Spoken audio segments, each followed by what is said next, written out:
My name is Brooke Miller, 26, a marketing specialist in Nashville, Tennessee. I lived in my parents' guest house, saving for my own place while paying $1,500 a month toward their mortgage. It was our deal, my way of contributing while getting a little breathing room to build my future. Everything was steady until my younger brother, Evan, showed up buried in debt. Parties, maxed out cards, bad bets, you name it, he'd done it. Suddenly, I was expected to bail him out, to help family, as Mom liked to guilt me into. But I said no. I worked too hard for every dollar, and I wasn't about to cover for his chaos. That didn't sit well. Mom called me selfish. Dad said I owed them gratitude. The tension built for days until one night it exploded. Dad's face went red. Mom's voice cracked with anger, and then she said it. "You're a disgrace to this family. Get out, and don't you dare come back." I just stood there. My chest felt hollow. I realized right then I was done. So I packed my bags. No shouting, no tears, just quiet. And I left. Weeks later, Mom called frantic. "Brooke, why did you stop paying the mortgage?" My answer? Let's just say it shut them down. Curious what I said? Stick with me. This gets wild. Life was steady until Evan showed up with a duffel bag and a trail of excuses. I'd been living in my parents' guest house in Nashville, pouring everything into my job at a local marketing agency. Days were a blur of client calls, campaign drafts, and late nights perfecting pitches. Every spare dollar went toward my dream, owning a home of my own. But that it wasn't rent, it was my contribution, my share of their mortgage. It was supposed to be fair, until family drama turned it into a weapon. Drop a comment from where you're watching. Hit like and subscribe to see this family drama unfold. At first, I tried to keep the peace. Mom and Dad had taken me in when I graduated college, and helping out felt fair. I covered groceries sometimes, handled house repairs when Dad's back was acting up, and paid my part of the mortgage on time every single month. But once Evan came back, everything shifted. He didn't just bring debt, he brought drama. He'd roll up at 2 a.m., blasting music, reeking of cheap cologne and trouble. I'd find his dirty clothes tossed in the laundry room, empty beer bottles on the porch, and my mom pretending not to notice. When I mentioned it, she sighed. "He's going through a lot, Brooke. Don't be so hard on him." Meanwhile, she'd scold me if I left a single dish in the sink. It was like living in two different worlds, one where I was the responsible adult who paid the bills, and another where my brother could do no wrong. One night, I walked into the kitchen and found Mom counting cash at the counter. Evan stood beside her, eyes down. They went silent the moment I entered. Evan smirked, and I instantly knew she was bailing him out again. Later that night, she knocked on my door, soft and hesitant. "Sweetheart, could you maybe help him out just this once? He's in over his head." I wanted to scream. He's always in over his head. But instead I said, "Mom, I already help you every month. I can't keep saving him too." Her face hardened. "You make good money, Brooke. You can afford it. Family takes care of family." That line, family takes care of family, it became her weapon. Every time I said no, she threw it back at me like I was heartless for having boundaries. Dad wasn't much better. He'd mutter things like, "You wouldn't even have a roof over your head if it weren't for us," which stung, because I did pay for that roof. Days turned into weeks, and the air in that house felt heavier every morning. Evan kept slipping, Mom kept defending him, and I kept quietly picking up the pieces, until I couldn't anymore. It all came to a breaking point one Friday night. I was home late from work, exhausted after a brutal week of deadlines. I walked into the kitchen and froze. Evan was there, sitting at the counter, holding my debit card. "What the hell are you doing with that?" I demanded. He shrugged, smirking. Mom appeared from behind him, arms crossed. "He needed gas money, Brooke. You can afford to help your brother once in a while." That was it. That was the moment something inside me snapped. I grabbed my card, shoved it back in my wallet, and said quietly, "I'm done being your safety net." Mom's expression twisted. Anger, disbelief, and something colder underneath. "You're ungrateful," she hissed. "After everything we've done for you." And before I could even breathe, she spat out the words I'll never forget. "You're a disgrace to this family. Get out." Dad didn't stop her. He just stood there, jaw clenched. like he'd been waiting for this too. So I did exactly what they told me to. I left. I packed a single suitcase, grabbed my laptop, and walked out into the night. No plan, no place lined up, just silence and the sound of my own footsteps fading down the street. For the first time in years, I felt free and completely alone. The first few nights after leaving were quiet, not peaceful, hollow. I rented a small one-bedroom downtown, the kind of place that came furnished with creaky floors and a half-working heater. The walls were thin enough that I could hear the neighbor's TV and the bar across the street closing every night. But it was mine. No one shouting, no one blaming me for things I didn't do. Just silence. I slept on a borrowed mattress on the floor the first week, surrounded by unpacked boxes. I'd wake up before sunrise, make coffee in a chipped mug I found at a thrift store, and stare out the window at the Nashville skyline. For the first time in years, the air didn't feel heavy. Freedom felt strange at first, almost lonely. I'd spent so long trying to earn approval that I didn't know what to do with peace. So I worked. Marketing had always been my escape. Numbers didn't yell. Deadlines didn't guilt trip you. If you put in effort, you saw results. Clean, simple, logical. I started staying late at the agency, polishing campaign ideas until the janitor flicked the lights off. On weekends, I picked up freelance projects, social media ads, small brand makeovers, anything that kept my mind busy. It wasn't about the money anymore. It was about control. Rebuilding a life that didn't depend on anyone else. And slowly, things started to shift. I was tired. Yes, but it was the good kind of tired. The kind that comes from progress, not pain. People at work started noticing. My boss called me into her office one morning, just to say, "Brooke, your campaign pitch last week, best I've seen in months." That one sentence did more for me than a lifetime of my parents' conditional praise. By week 3, I'd started decorating the apartment. Just a little thing. A plant on the windowsill. A small photo frame with a quote I loved. "You don't owe anyone your peace." It became my quiet mantra. But peace never lasts long when guilt has your number. One Monday morning, my phone buzzed with a call from Mom. I froze. Her name on the screen felt heavier than it should have. For a minute, I just stared. I hadn't heard from her since the night they kicked me out. No texts. No "are you okay?" Nothing. Just silence. Until now. Finally, I swiped to answer. "Brooke, honey, why did you stop paying the mortgage?" I blinked, sitting up straighter. "Because I don't live there anymore." But something inside me stayed calm, eerily calm. "Mom," I said slowly, "you told me to get out. You told me not to come back." She went silent. The air between us felt thick, heavy. Then her tone shifted, soft, pleading. "Brooke, don't be cruel. Family helps family." That line. The same one she used every time she wanted me to carry someone else's burden. I let out a breath. Family doesn't throw you out and then send you a bill. No shouting. No anger. Just truth. There was a small gasp. Then the faint sound of her breath catching, and the line went dead. I set the phone down and just sat there, staring at the blank screen. For a long time, I didn't move. Outside my window, the morning sun poured over the city, lighting up glass towers and the quiet street below. For once, I didn't feel like the problem. I felt free, and maybe for the first time ever, a little proud. They wanted me gone. They got what they wanted. And now they were finally learning what it costs to push someone too far. Weeks turned into months, and slowly the distance between us became something real. Not just miles, but a kind of silence you can't come back from. At first, I thought about calling them. Old habits, I guess. I'd catch myself wanting to share small things. A campaign I landed, a new client, even a funny story from work. But then I'd remember the way my mother's voice cut through the air that night. "You're a disgrace," and that thought would fade.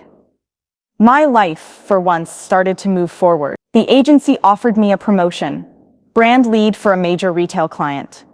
It came with a pay raise and a small team under me. I bought myself a used car, a silver Honda that felt like freedom on wheels. And every Friday night, my coworkers and I would hit the same rooftop bar, overlooking the Nashville skyline. It wasn't glamorous, but it was peaceful. I was building something steady, something mine. Meanwhile, back home, things weren't so steady. It started with a voicemail from my aunt, who never called unless it was serious. Her tone was low, careful. "Brooke, honey, I don't want to get in the middle of things, but your parents are in a bit of trouble. They've missed a couple of payments. I thought you should know."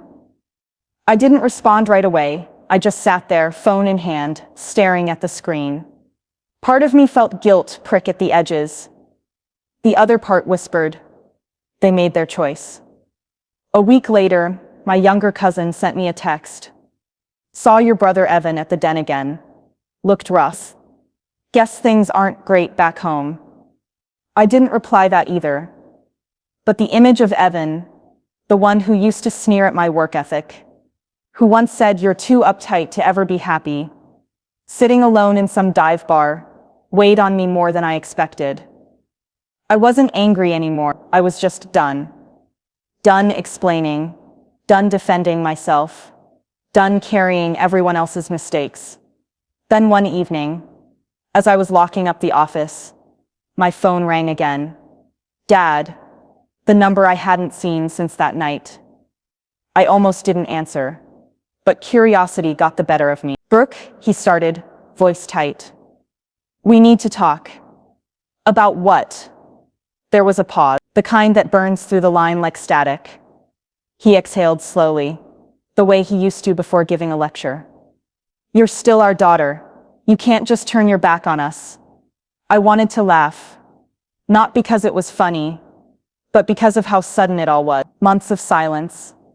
And now I was supposed to be their lifeline again. "You turned your backs first," I said quietly. "I just stopped waiting for you to look back." He said something under his breath, something about attitude and family loyalty, but I didn't care anymore. I wasn't the scared girl in their guest house. "I'm not paying for a roof that came with conditions," I said finally. "You can't call me a disgrace and still cash my checks." There was a long pause. Then, the faint sound of a sigh. "You sound just like your mother," he muttered. "No," I said, steady. "I sound like someone who learned when to stop being used." And I hung up. That night, I drove out to the edge of the city, somewhere quiet, past the lights, where the skyline faded into open space. I parked, turned off the engine, and just sat there. For the first time in years, I didn't feel guilty.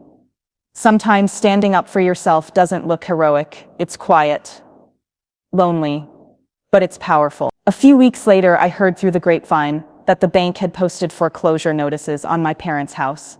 They'd kept trying to cover the payments, but Evan's debts kept piling up. He'd sold his car, quit another job, and was now sleeping on their couch. The same couch where I used to sit while Mom lectured me about responsibility. Irony has a dark sense of humor. And me, I just signed the lease on a new apartment. Top floor, bright window, hardwood floors that didn't creak. I furnished it slowly, one piece at a time, with things I actually liked. Every detail was a reminder that I didn't need to beg for space anymore. Sometimes peace comes at a price, but it's worth every cent when you finally stop paying for someone else's comfort. It had been 6 months since the night my mother told me I was a disgrace. 6 months since I packed that single suitcase and walked out. In that time, I'd built something solid. My work was thriving.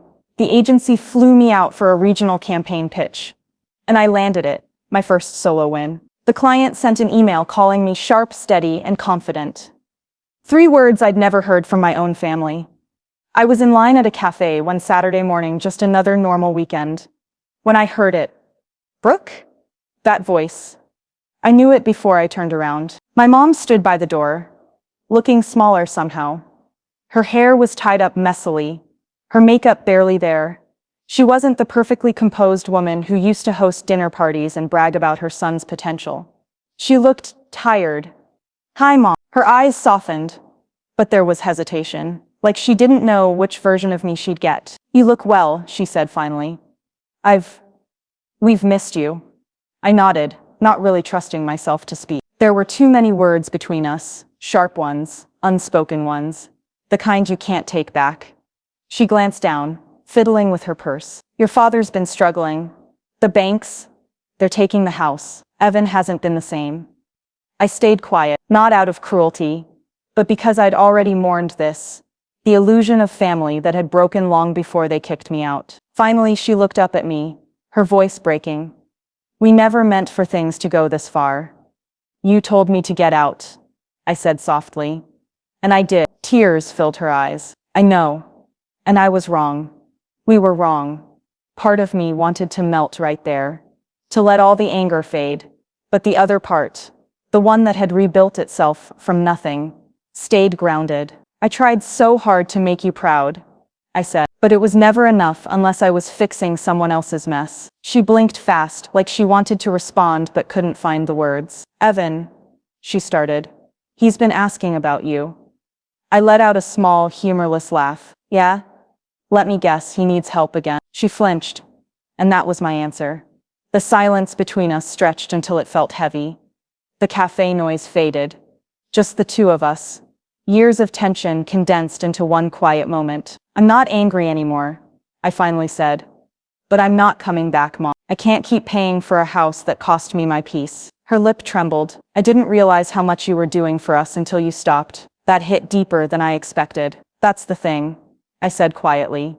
You only see someone's value when they're gone. But I'm done proving mine. She reached out, like she wanted to touch my arm but stopped halfway. You've changed, she whispered. No, I said. I just stopped apologizing for who I am. I grabbed my coffee, nodded politely, and walked out. Outside, the sun was rising, warm and golden against the glass buildings. I stood on the sidewalk for a moment, breathing it in. The air felt lighter than it had in years. Behind me, I could see her reflection in the window, standing there, still holding her purse, still lost in the ruins of choices she couldn't undo. I wasn't gloating. I wasn't even satisfied. Just at peace. Sometimes the best revenge isn't anger. It's happiness. It's success. It's walking away and never looking back. 2 months after that cafe moment, I thought it was over. I'd said what I needed to say. I'd moved on. My life felt steady in a way it never had before.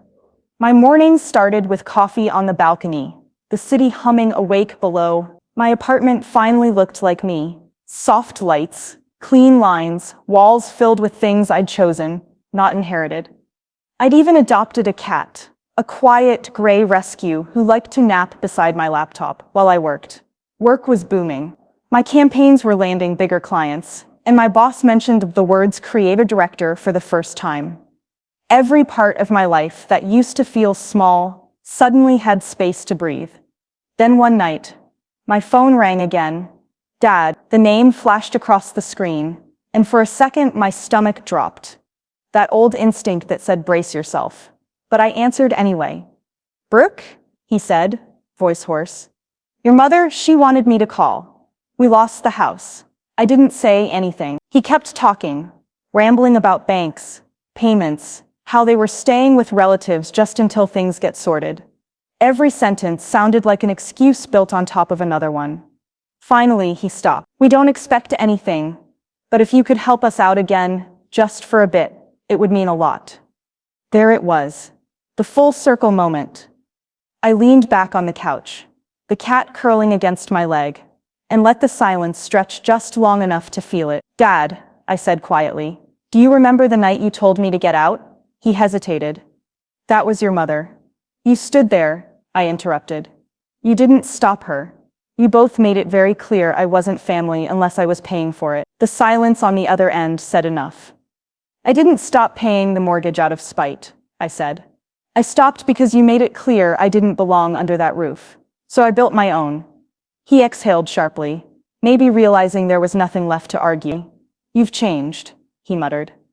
No, I said. I just finally learned the difference between helping and being used. There was a pause, long, hollow, final. Then the line clicked off. I sat there for a moment, staring at the city lights flickering outside my window. No anger, no satisfaction. Just quiet peace. They were right. I had changed. But it wasn't out of spite. It was survival. I used to think family meant unconditional love. Now I know it means boundaries too. Because sometimes walking away isn't betrayal. Sometimes it's the only way to stay whole. Thank you for listening.